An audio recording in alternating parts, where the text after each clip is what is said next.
Il est 18 h. La police investit la plaine du Bois de la Cambre avec l'intention de procéder à l'évacuation du parc. À cette heure, plusieurs centaines de personnes y sont rassemblées, souvent sans aucune précaution sanitaire. Les appels du drone à quitter les lieux ne donnent rien et c'est un sentiment de ras-le-bol et de colère qui domine. Les jeunes sont contre le gouvernement, les jeunes sont pour leur liberté.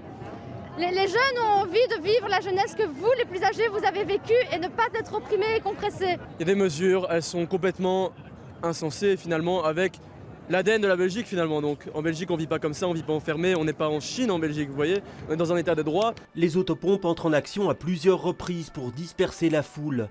Selon la police, c'est lorsque certains manifestants ont commencé à se battre entre eux que l'évacuation a été ordonnée.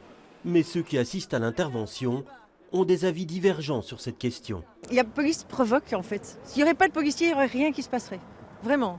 La manifestation est interdite et à partir du moment où les jeunes ne partent pas, la police sans agressivité a avancé. Au fil de la soirée, la tension monte.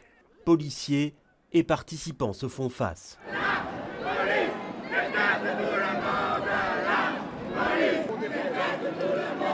Après les premières charges, des groupes se forment à plusieurs endroits du Bois de la Cambre.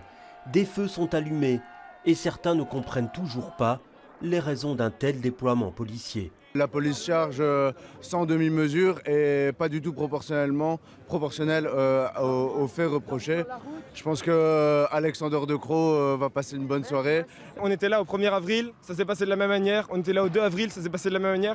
La police est toujours contre nous. Des arrestations ont eu lieu durant toute la soirée. Le calme est revenu vers 21 h.